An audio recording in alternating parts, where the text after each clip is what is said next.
Que vous soyez responsable, que vous ayez une équipe à gérer, ce sujet est fait pour vous. Bonjour à toutes, bonjour à tous.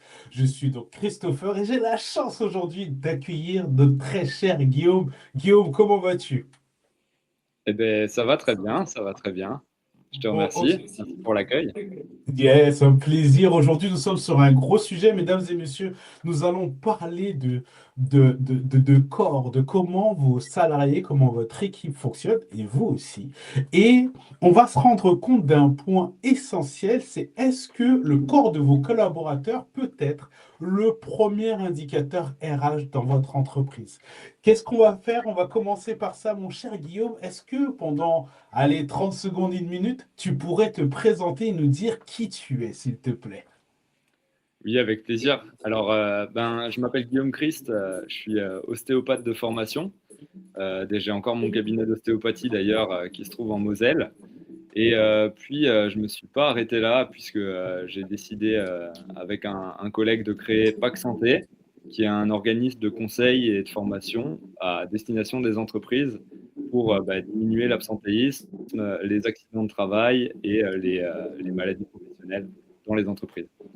Yes. Et une première question qui me vient, au vu des deux métiers que tu fais, quel a été ton déclic? Qu'est-ce qui a fait que tu t'es dit, bah tiens, moi qui est ostéo, qui m'occupe individuellement de chaque personne, qu'est-ce qui t'a poussé à te dire, attends, je vais aller vers les entreprises parce qu'il y a un vrai sujet sur ce point-là? Ouais, bah écoute, le premier constat, c'est déjà que la plupart des plaintes que j'avais au cabinet sont issues du monde professionnel ou du travail des individus. Et donc, à un moment, on s'est posé la question de est-ce que je veux être en bout de chaîne ou est-ce que je veux remonter justement cette chaîne et tendre vers la prévention pour éviter que des incidents se passent. Ok. Et imaginons que moi je sois dirigeant, j'arrive, ben, mes collaborateurs sont dans des bureaux et je me dis bah, peut-être que notre très cher Guillaume, il a reçu que des gens dans le BTP qui grimpaient de droite à gauche, donc c'est normal que ces personnes venaient chez lui avec des troubles musculaires par exemple. Mais chez nous, tout va très bien, tout le monde est bien installé sur des sièges qui nous ont coûté un bras, donc tout va bien. Qu'est-ce que tu pourrais dire à ça? Alors que bon, c'est une réaction qui est tout à fait naturelle parce que dans les croyances communes, on a l'impression que c'est uniquement les boulots physiques qui créent des problématiques. Or, on a par exemple la sédentarité qui est une des problématiques peut-être les plus importantes de notre époque, qui touche tout le monde et notamment les personnes qui bougent le moins. Donc souvent les responsables administratifs, financiers, dirigeants. Et puis il y a d'autres pressions, quoi. Il y a une pression mentale qui est beaucoup plus importante et qui peut avoir des répercussions physiques également.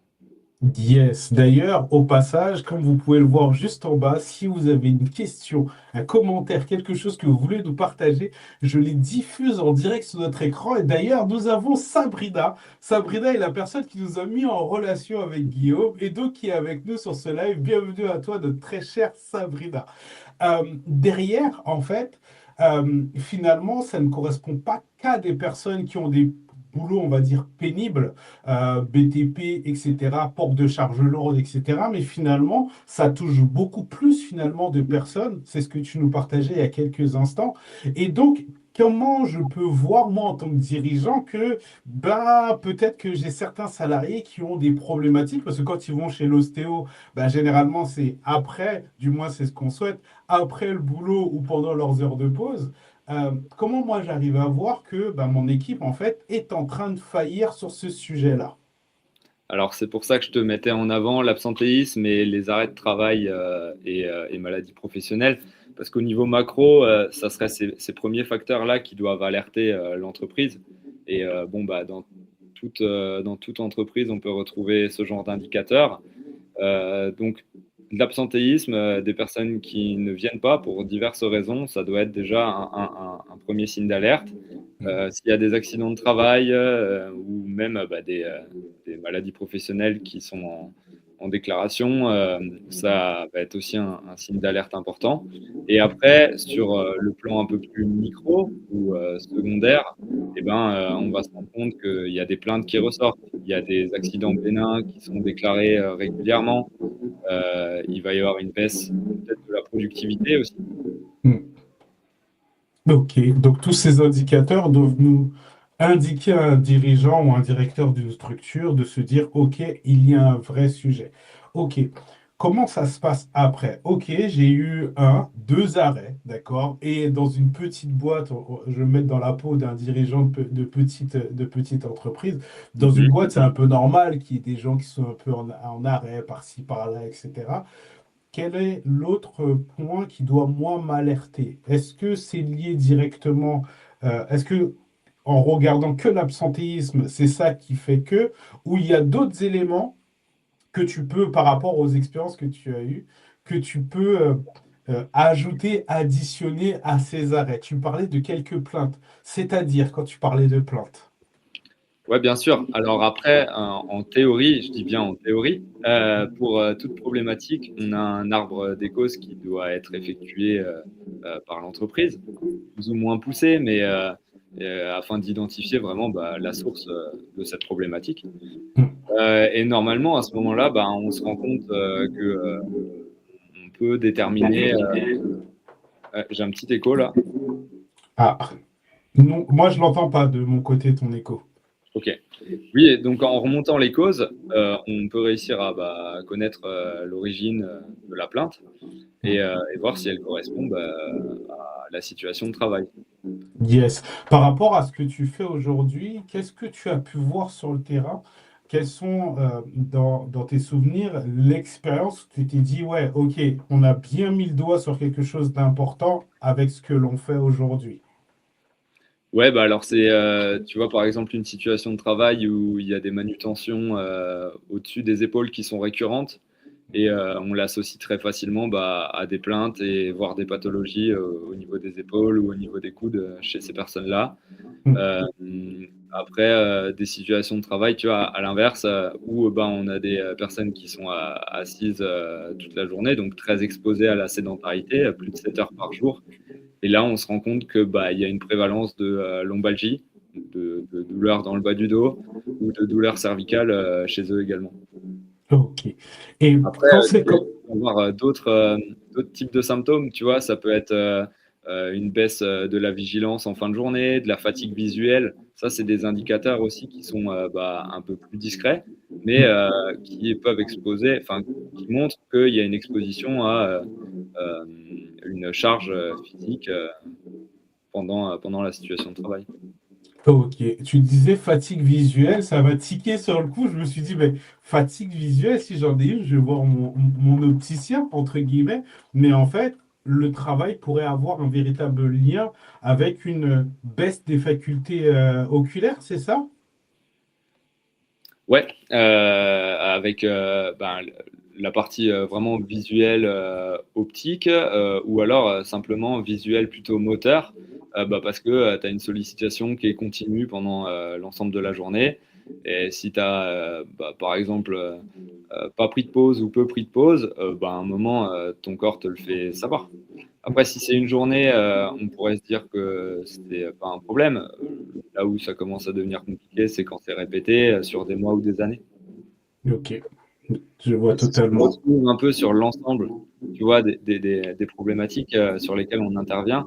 C'est que c'est pas des problématiques qui sont isolées sur une période euh, d'une journée ou d'une semaine. Non, c'est en fait, on intervient sur des sujets qui peuvent porter atteinte au corps sur le long terme. Et c'est pour ça que ben, ça reste assez discret, parce que en one shot, on ne se projette pas forcément sur les conséquences que ça peut avoir.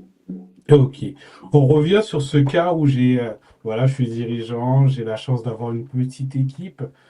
Qu'est-ce que je peux mettre aujourd'hui en avant pour leur dire, tiens, faites attention. Est-ce qu'il est préférable que je prenne, je ne sais pas moi, mon téléphone ou mon LinkedIn, j'ajoute Guillaume Chris et je lui envoie un mail directement? Voilà, qu'est-ce que je peux mettre en place aujourd'hui en termes d'action pour dire, oh là là, faut vraiment qu'on fasse gaffe parce que moi, j'ai envie de vous garder pendant un certain moment et ne pas enchaîner les arrêts maladie? Quelle peut être la première ou les premières actions que je peux mettre en place? C'est bien que tu parles de garder pendant un certain moment, on n'en a pas parlé, mais le turnover, le fait que, bah, il y ait des va-et-vient dans l'entreprise est aussi un indicateur de potentielles problématiques en santé au travail. La première des choses, si on voit un critère ou un signe d'alerte, c'est de, je pense, mettre en place un audit ergonomique ou un audit de la situation de travail. Tu vois, un Ok. diagnostic qui nous permet d'établir une vision 360 aujourd'hui de comment est la situation de travail. Et derrière, bah, pour poser les choses et puis nous donner des axes d'amélioration. Donc, Ok. commencer par un diagnostic.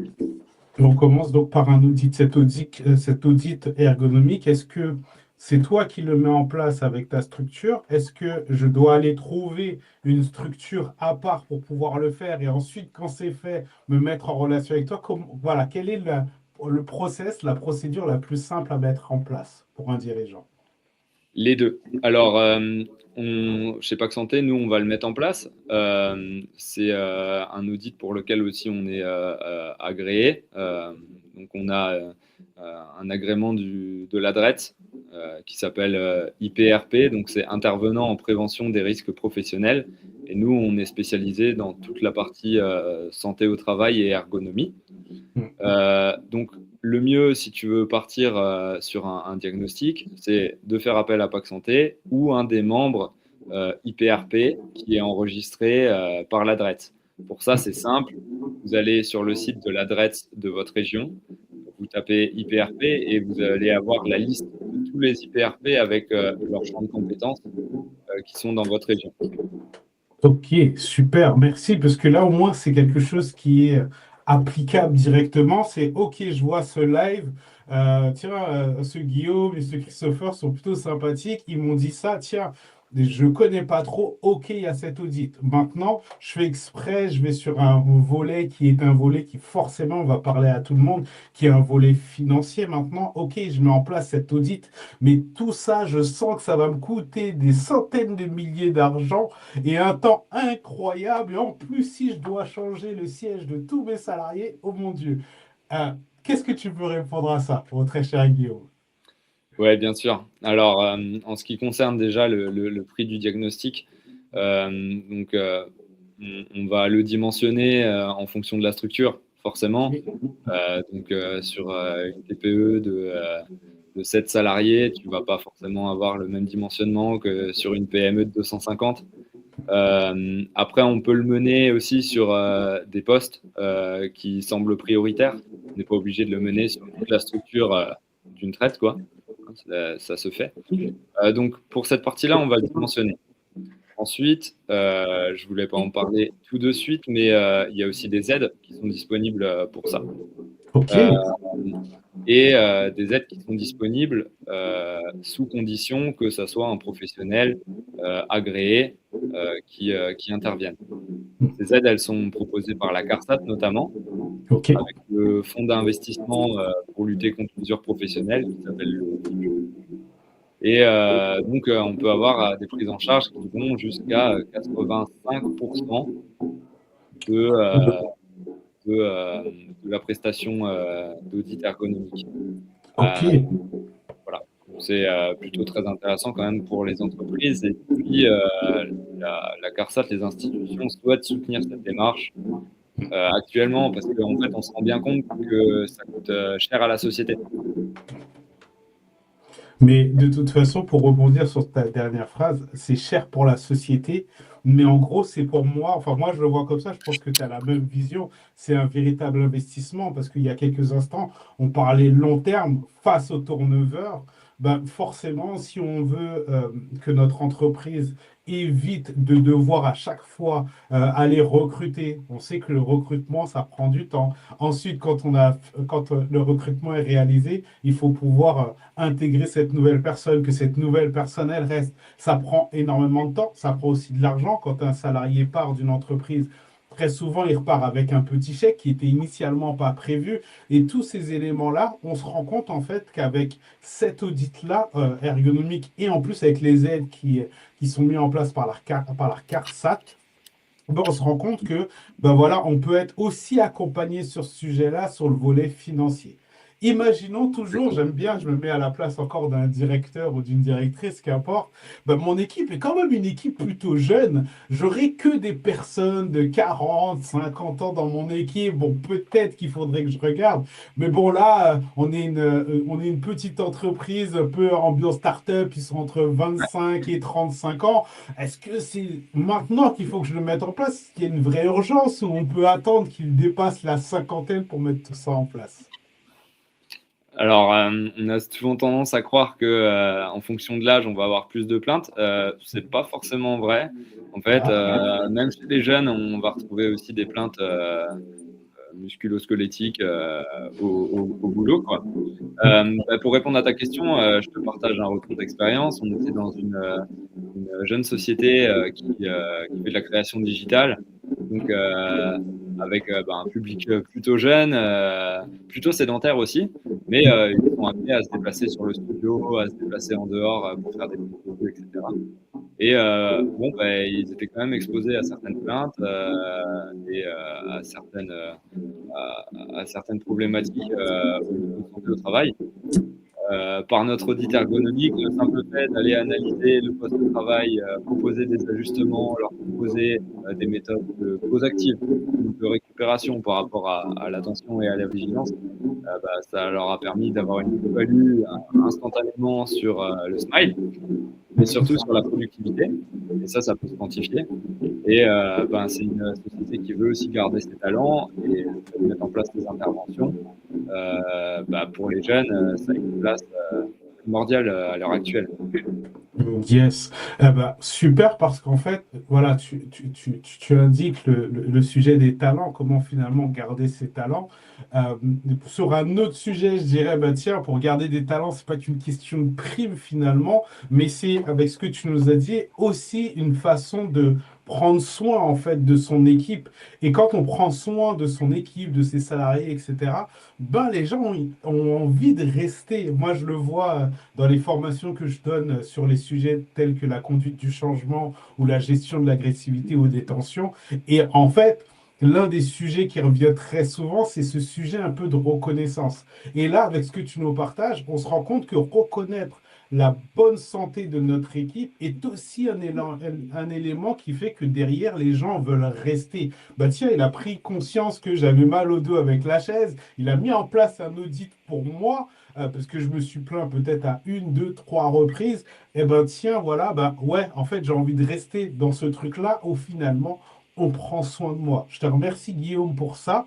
Euh, j'avais, tu voulais partager quelque chose de plus par rapport à cette expérience? Non, bah, c'est cohérent. Et tu vois, tu donnais dans le titre la santé ou le corps de vos collaborateurs, c'est le premier indicateur RH. Moi, je pense que c'est aussi le premier capital de l'entreprise, le capital humain, en fait, qui fait tourner la boîte dans le bon sens comme dans le mauvais quand ça va pas. Yes. Par rapport à ce que tu nous partageais entre l'audit, etc., tout ça, ça peut prendre combien de temps? Parce qu'on sait que le nerf de la guerre dans chaque entreprise, c'est le temps qu'on peut gagner, c'est le temps qu'on évite de perdre. Là, on sait que c'est un investissement, que cet investissement, il y a des aides qui peuvent être mises en place derrière, mais ben, aujourd'hui, j'ai une petite boîte et tu nous parlais du cas de cette petite entreprise toute jeune, etc. Combien de temps tout cela a été mis en place? Est-ce que tu me parles d'une expérience qui a pris 365 jours et pendant 365 jours, ils n'ont pas pu bosser parce qu'ils étaient à fond dans ce que tu partageais ou au contraire, ça prend un peu moins de temps? Ouais, alors on va le dimensionner aussi par rapport à la taille de l'entreprise, par rapport au poste de travail sur lequel on veut aller et par rapport aux besoins. On va aussi le dimensionner par rapport aux moyens. Cette entreprise-là, bah, c'était bien, ils étaient tous sur le même site, sur un plateau qui faisait 200 mètres carrés. Donc en fait, notre intervention s'est concentrée au même endroit. Ils étaient de mémoire une dizaine. Donc on a pu passer une journée sans forcément interrompre ou alors très très peu leur travail, parce qu'en fait, le principe quand même de l'audit ergonomique, c'est de constater et d'analyser la situation de travail. Donc, on va être très peu intrusif, et si on va le faire, c'est pour avoir des échanges informels euh, avec le collaborateur. Mais l'idée, c'est quand même de rester sur l'analyse objective, de l'observation, de la compréhension des process, quoi. Ok. Euh, Après, on peut agrémenter ça avec des entretiens collectifs, avec le groupe ou avec l'ensemble des personnes sur le poste de travail. On peut agrémenter ça en option, hein, avec des entretiens aussi individuels qui permettent d'avoir des données encore un peu plus précises, notamment en ce qui concerne la partie psychosociale, qui est une composante qu'on vient évaluer aussi dans notre audit ergonomique. Hein. Comme je t'ai dit, c'est 360, qui est la partie physique, et aussi environnementale, psychosociale, organisationnelle, histoire de comprendre la situation de travail. Et là, tu vois, pour une petite entreprise d'une dizaine de salariés, bon, on peut potentiellement faire ça sur une journée interrompre, euh, sans interrompre le travail qui est en cours, quoi. C'est pas de la formation qui va monopoliser les gens. Ok, d'accord. En fait, je trouve que, alors, je fais exprès à chaque fois de me mettre dans la peau d'un dirigeant ou d'une personne des ressources humaines, parce que très souvent, en fait, on arrive sur ces premières questions qui sont liées à l'argent, qui sont liées au temps, C'est clair. qui sont liées finalement à l'activité d'une entreprise et comment un investissement peut soit donner un coup de boost à l'activité ou hélas ralentir cette même activité.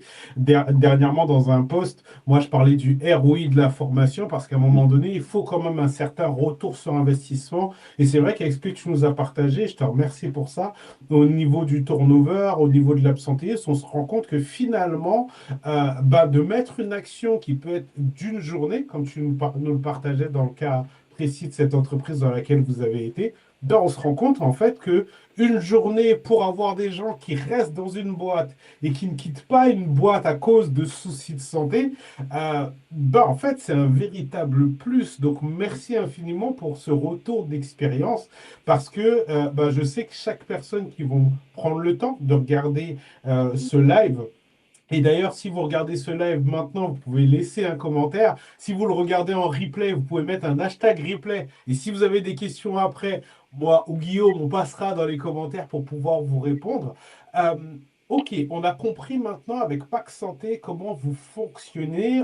Tu nous as parlé du déclic, ce qui t'a permis de te dire, ok, il faut aller un peu plus à la source plutôt qu'être en bout de chaîne. C'était l'élément que tu nous partageais au Ah, départ.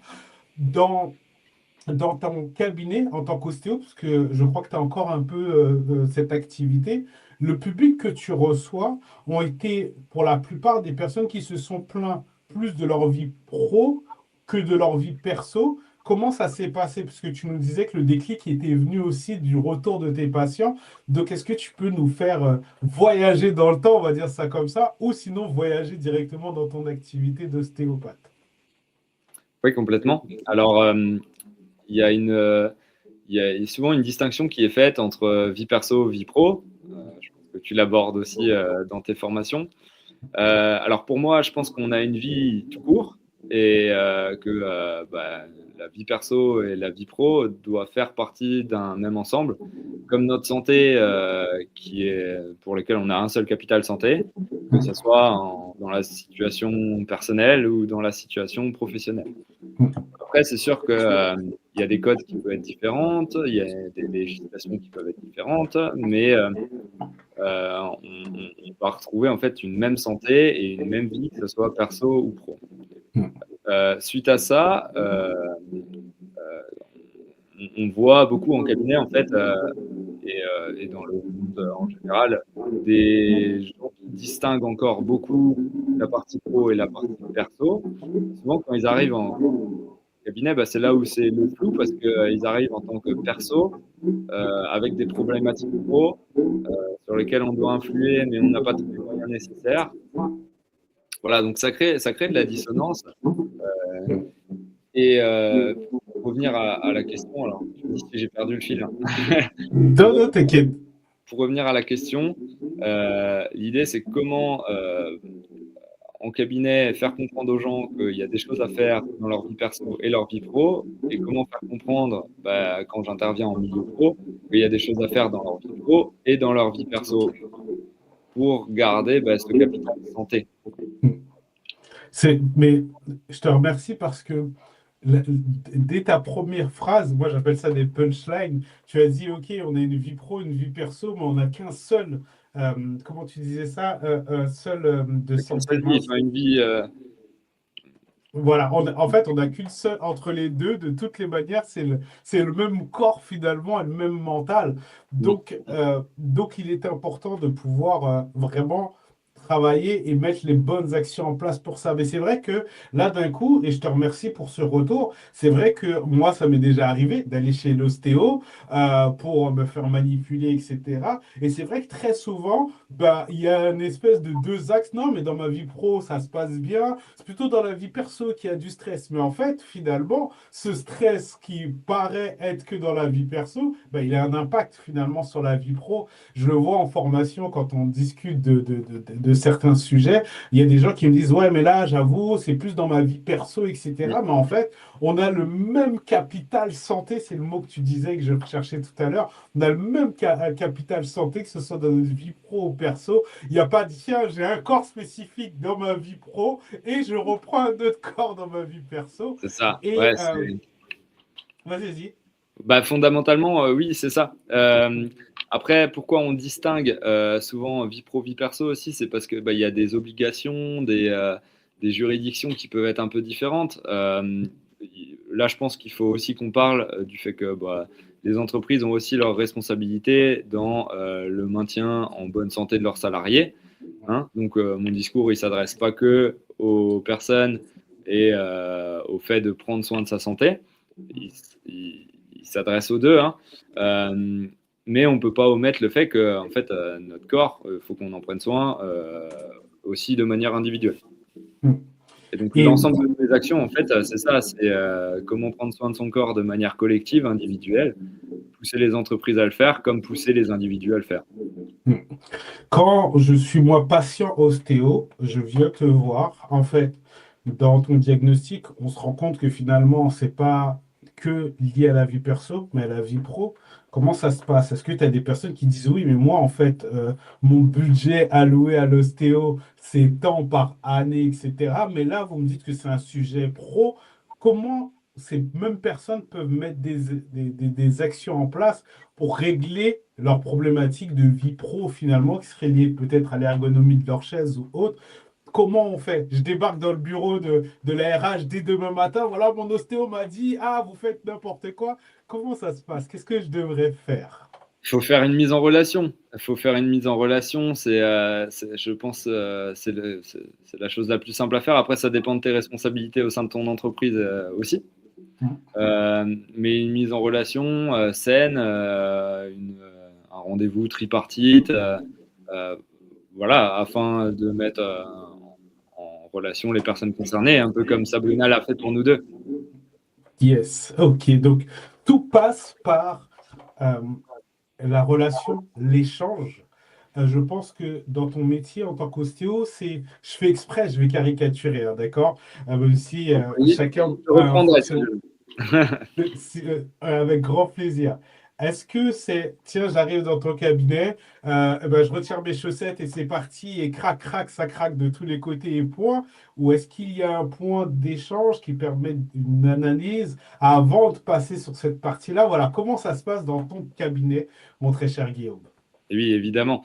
À l'instar de ce que je te proposais pour la situation de travail, quand on va intervenir en cabinet, et surtout en ostéopathie, on va avoir le droit, comme on a le temps, à un diagnostic qui va d'abord passer par un échange sur tes problématiques, tes besoins, tes antécédents, et puis une analyse vraiment globale. Et en fait, tu vois, c'est ce qu'on retrouve dans notre analyse de situation de travail aussi, donc avec des compétences supplémentaires en ergonomie, en santé au travail, en organisation au travail également. Mais on retrouve en fait ce même mood qui est d'avoir une vision globale de la situation avant d'intervenir. C'est exactement ce qui se passe en cabinet.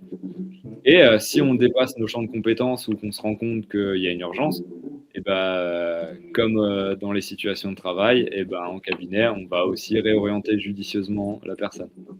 D'accord, je vois totalement. C'est l'image que j'ai parce que moi j'ai dû faire plusieurs ostéos pour tomber sur quelqu'un qui prend le temps d'analyser, etc. Voilà, c'est Donc voilà, j'étais persuadé que tu fonctionnais comme ça, mais je pense que c'est aussi important de pouvoir en parler de cette façon-là en live. D'ailleurs, est-ce que tu penses que ce sujet sur lequel on est tout simplement ce sujet de la santé, on en parle assez en France, ou au contraire, voilà, ça manque encore d'informations et les choses ne sont pas si simples que ça.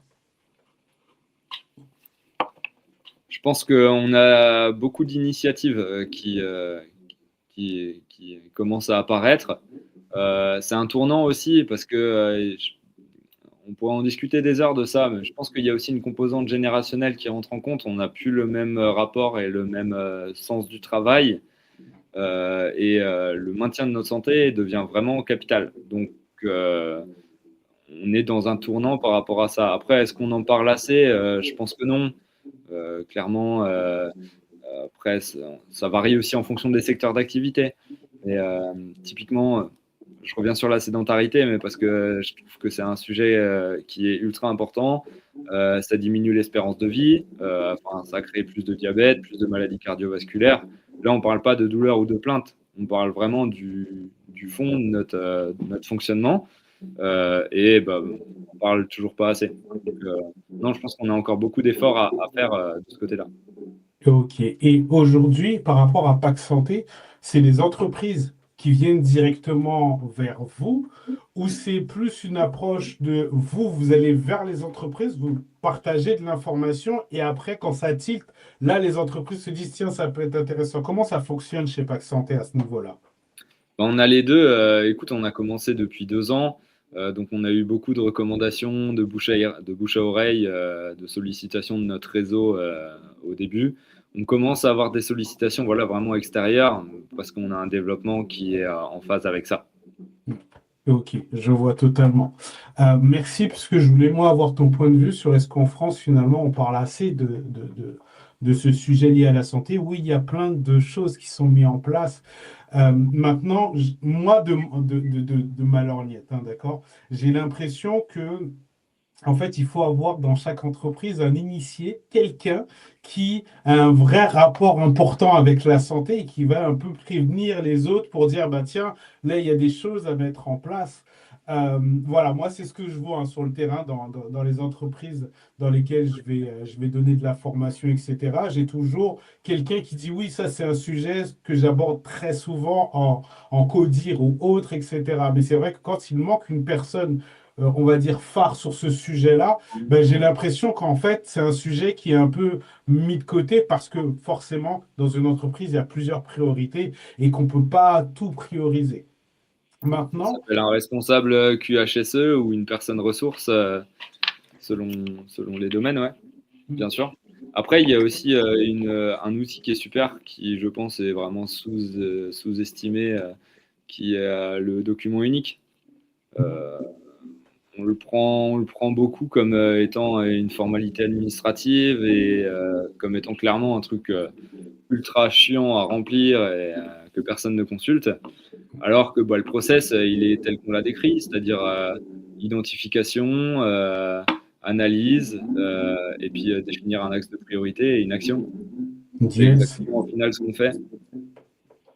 Nous, dans le cadre de nos formations, on parlait du ROI de la formation, on a un tableur qu'on tient à jour pour l'entreprise où 3 mois, 6 mois, voire un an après l'action, on voit qu'est-ce qui a bougé dans l'entreprise. Est-ce que chez vous, quand une entreprise utilise le service de Pâques Santé, est-ce que ça s'arrête à, bon ben voilà, on a fait notre fameuse journée, merci, au revoir et adieu et à la revoyure, etc. Ou au contraire, il y a ce système de, ben, on prend quelques nouvelles par la suite. Comment ça se passe à ce niveau-là, toujours par rapport à Pâques Santé? Ouais, alors nous, notre volonté, et ça a été le cas dès le début, c'est plutôt d'être sur un format d'accompagnement que d'être sur un format one-shot.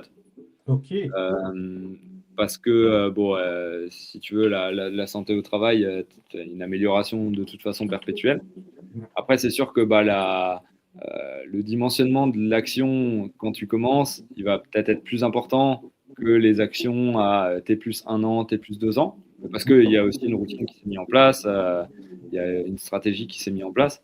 Mais oui, notre souhait, c'est d'accompagner les entreprises sur la durée, que ce soit au travers du diagnostic, mais que ce soit après, derrière aussi, par les formations, les actions de sensibilisation.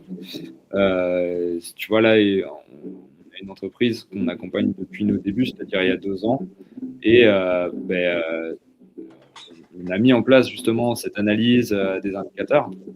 Et on voit que on a des statistiques qui sont plutôt positives. Et puis, avec un calcul de ROI derrière, on peut se faire. C'est vraiment notre souhait d'être présent plus en tant qu'accompagnateur, voire pour certaines entreprises qui souhaitent externaliser complètement la démarche, de répondre à ce genre de besoins, parce qu'ils n'ont pas forcément les compétences dans leur effectif. Ok, très bien. Je te remercie pour ces éléments-là. J'ai une question qui m'est venue. Euh, Aujourd'hui, donc tu disais, voilà, depuis 2 ans, donc dans certaines entreprises, voilà, il y a une action de façon récurrente.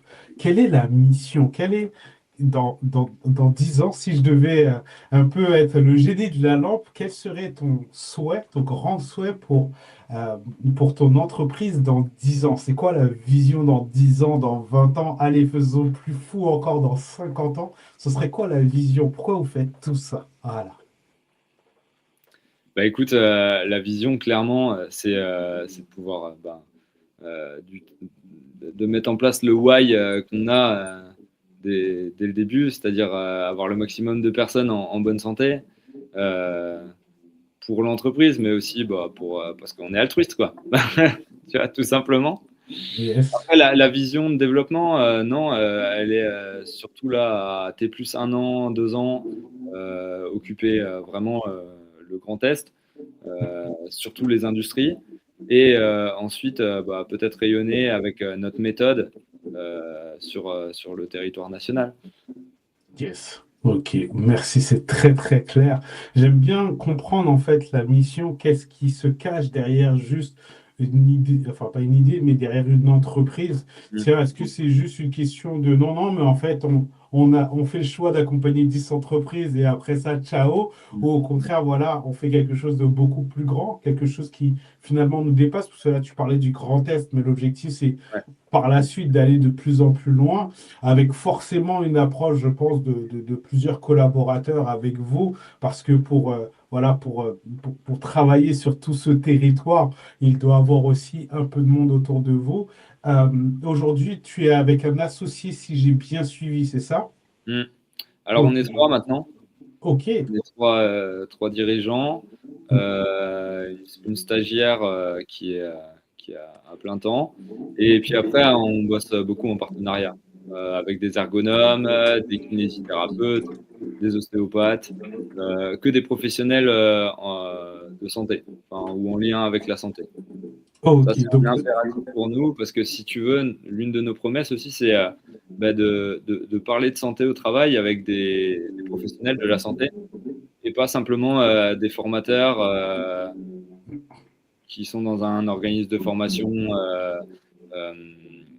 général et qui vont aborder ces sujets-là. Nous, on veut vraiment que ce soit des professionnels de la santé. oui, des gens euh, qui, quand ils viennent à Cette connaissance du transmettre, corps, cette connaissance du corps, de la physiologie, de l'anatomie, qui comprennent les gestes, les postures, les mouvements, leurs répercussions. Vraiment, ça, c'est pour nous ultra important. ok, c'est intéressant parce que là, on a ce truc que moi j'apprécie et que je mets aussi en avant dans le cadre des formations. C'est pas juste des gens qui ont la théorie et qui ont lu, je sais pas, moi je fais exprès, une vingtaine de bouquins et qui se disent, tiens, là, je veux pouvoir aller transmettre, mais plutôt des gens qui ont vécu des expériences qui sont en lien avec le sujet qu'elles vont transmettre. Et je pense que c'est un peu là, en fait, comment dire, le point de différence avec des formations, on va dire, un peu génériques, où il suffit d'un bouquin ou quelques infos et c'est Mm. parti. Et ce que toi tu partages ou ce que nous on partage, c'est voilà, ça vient directement du terrain et le terrain, et grâce au terrain, on transmet en fait ce qu'on a pu voir qui a fonctionné sur nos sujets ou au contraire ce qui n'a pas fonctionné. Donc je te remercie pour ces points d'une importance pour moi capitale. Ouais, ce que tu Ma- disais. Il y a vraiment la théorie, je rebondis, mais il y a vraiment la théorie et la pratique, tu vois. Et en fait, il faut aussi des professionnels qui ont du répondant. Parce que quand on est sur le terrain, comme tu disais, eh ben, on est avec des individus, des salariés, des professionnels qui ont aussi leurs problématiques, qui ont aussi leurs ressentis, qui ont leurs sensations. Elle est un peu différente pour tout le monde et qui ont leurs questions. Et donc, chez Pâques Santé, nous, on est censé y répondre à ces questions. C'est ça. Et nous, on l'a vu aussi, quand on parle de conduite du changement, on arrive aussi sur les axes liés au stress ou à la gestion des conflits. Et on a des personnes, en fait, qui, en formation, vont dire, oui, mais moi, je suis pas stressé. Très bien. Donc, tu reçois pas beaucoup de mails dans la journée. Ah bah si, j'en reçois énormément. Très bien.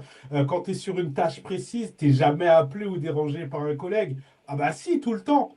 Ah, et donc, quand tu me dis que tu n'es pas stressé, bah, ces éléments-là déclenchent chez toi des émotions et des choses. Ah oui, ah tiens, j'avais pas vu le truc comme ça. Et c'est vrai que par rapport à ce que tu nous partages, ben en gros, on est face à des personnes qui peut-être se disent, ben moi en fait, ça va, j'ai pas mal au bras, je suis pas allé voir l'ostéo, sinon j'y Mm. vais une fois dans l'année pour un petit contrôle, mais tout va bien. Et en fait, par votre professionnalisme et tout ce que vous connaissez du terrain, ben en fait, vous faites changer en fait la mentalité des gens en se disant ben, en fait, je dois peut-être pas attendre d'avoir mal à l'épaule depuis une semaine pour me dire que, mais plutôt, en fait, c'est au quotidien et tout ce que je vais mettre en place contre la sédentarité dans mon quotidien va me permettre d'avoir une bonne santé. C'est à peu près ça. Je caricature ou du moins Et je c'est le résume, mais principe voilà. de la prévention, c'est Mhm. éviter l'incident, quoi. Enfin, c'est mettre en place des actions pour éviter l'incident.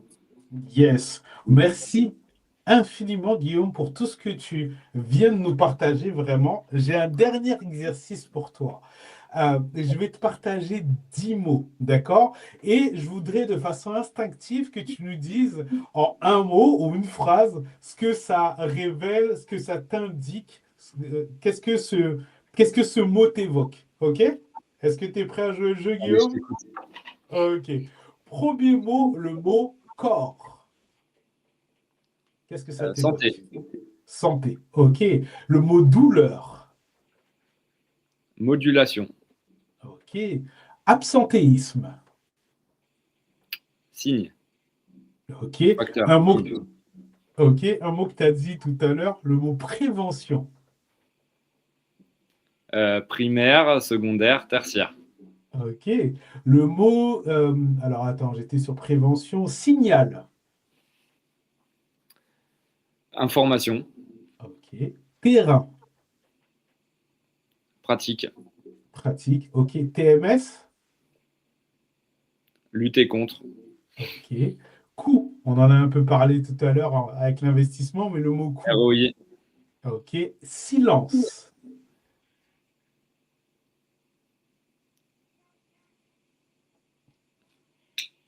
Silence.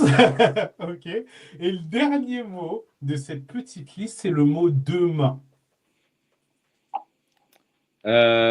optimisme. Optimisme. Merci infiniment. Déjà pour ce live, pour la personne que tu es, parce que moi j'adore mettre en avant des personnes qui essayent à leur échelle de changer le monde pour un monde meilleur. C'est ce que j'ai l'habitude de partager. Et c'est ce que vous faites avec Pax Santé, c'est ce que tu fais dans ton cabinet auprès de ta clientèle. Donc moi je voulais te remercier au nom de tous les patients ostéo à qui vous changez la vie. C'est pas un euphémisme hein, de dire ça. Je sais que ma première expérience d'ostéo, c'est un matin, je me lève et je suis complètement bloqué et je me dis, mais qu'est-ce qui se passe? Et je ne sais plus ce qui se passe, etc. Donc, merci infiniment. en tant que patient, mais aussi en tant que professionnel qui parle aussi un tout petit peu de santé, pas autant que vous, bien sûr, mais un tout petit peu de santé. Merci pour tout ce que tu nous as partagé aujourd'hui. Merci aussi pour ta transparence de nous avoir répondu autant sur l'investissement, autant sur le temps que ça peut prendre, Mm. etc. Merci, parce que plus il y aura d'informations comme celles qu'on vient de partager et que tu nous as très gentiment partagées, et plus dans des entreprises, des gens seront en capacité de se dire, bah, tiens, j'ai entendu ça, ce serait intéressant de mettre ça en place. Donc merci, c'est d'utilité publique à mon sens, Non. cette émission-là. Donc merci à toi d'avoir été parmi nous. Je vais te laisser juste un dernier mot de la fin, Guillaume. Est-ce qu'il y a quelque chose que tu penses qui serait d'une importance capitale pour finir ce live? Bien sûr, on se retrouve dans les commentaires s'il y a des questions, mais quel serait ton mot de la fin? Ben, je pense que l'idée, c'est de mettre en place une démarche qui soit alignée avec son entreprise, avec ses besoins, et de ne pas solliciter des acteurs ou des interventions ponctuelles qui n'auraient pas volonté à servir l'entreprise, mais peut-être même à la desservir. Donc, entourez-vous d'intervenants en prévention des risques spécialisés dans la santé. Faites un état des lieux des situations de travail et puis mettez en place un plan d'action qui soit aligné avec votre situation à vous. Yes, magnifique. Merci Guillaume. N'hésitez surtout pas à rajouter sur LinkedIn Guillaume Christ. C'est écrit juste en dessous. N'hésitez pas à m'ajouter si on ne se connaît pas pour l'instant parce qu'il y a d'autres émissions qui vont venir avec d'autres professionnels de la santé, du monde de l'entreprise, etc. J'ai été ravi d'être avec vous. Encore un grand merci, mon très cher Guillaume, pour ce moment. Prenez soin de vous, prenez soin de vos proches. Pour ceux qui vivent de prochaines vacances. Prenez bien soin de vous. Et encore un grand merci, mon très cher Guillaume, pour le temps que tu nous as Merci à partagé. toi. Et je vous dis à très bientôt.